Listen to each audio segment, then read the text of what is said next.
naiahon niya sa buhay ang lahat ng mga miyembro ng kanyang simbahan. So, ito ay isang patunay na yung recipe to success, alam ni Pastor Apollo Quiboloy. Ano ba ang kinaharap ng simbahan ni Pastor Apollo Quiboloy nung siya nagsisimula pa lamang?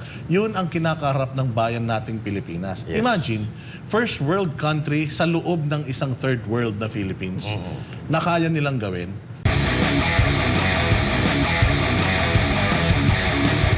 Itong si Pastor Apollo Quiboloy, masasabi natin na nasa huling mga yugto na ng kanyang buhay dahil siya ay 75 years old na, Yes. partner. Oo. So, talagang dito mo makikita yung tao na hanggang sa huling hininga niya, gusto niyang ialay sa bayang Pilipinas. Parang si Pangulong Rodrigo Duterte din.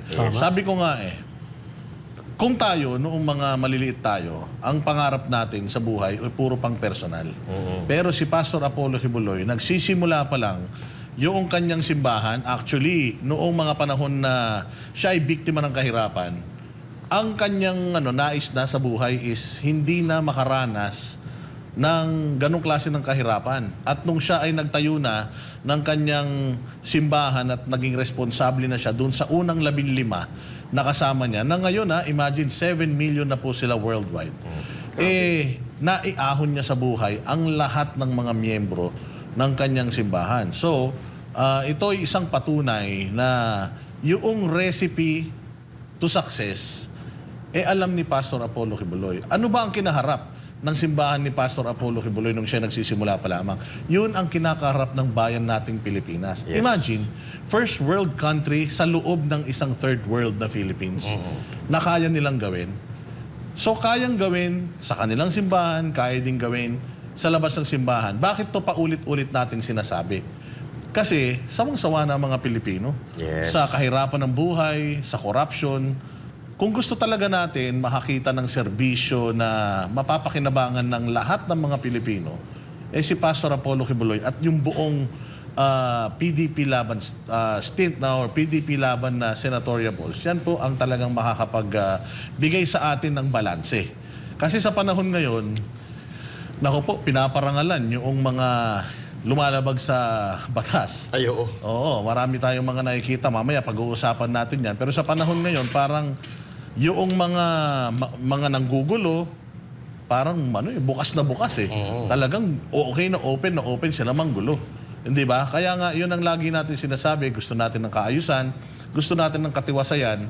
Kung resibo at kapatunayan lang ang ating gustong hanapin, bisitahin nyo yung mga websites ng SMNI. Bisitahin nyo yung mga YouTube channels ng SMNI, ng KOJC, para makita nyo ano na ba ang meron sila, bakit sila meron, tayo wala. Yes. Samantalang tayo, with all the resources ng gobyerno, bakit hindi natin kayang makuha yung mga bagay na na-achieve nila in less than 40 years? Yes. Kaya ako, naiinggit. And hindi pa naman ako bata, hindi pa naman ako matanda.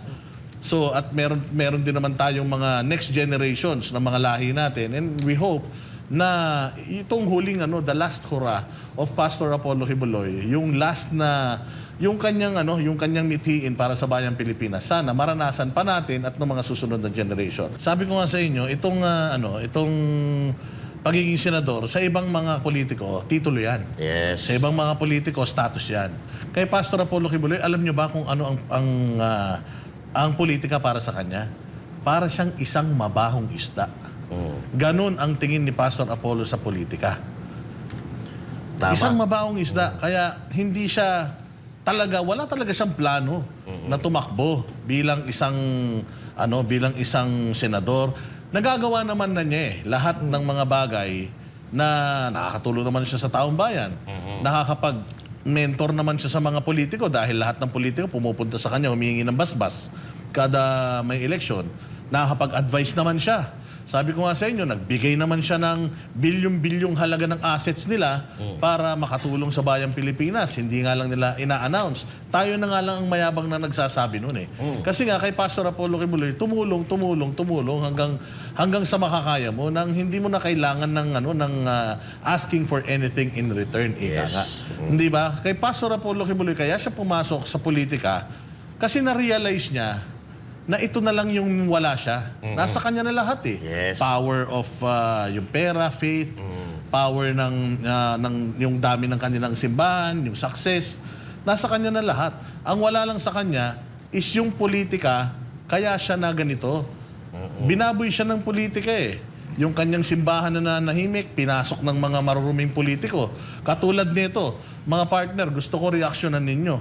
Kumakalat sa social media yung pamaypay. Nako, Nung isang senatoriable na wala namang nagawa sa buhay.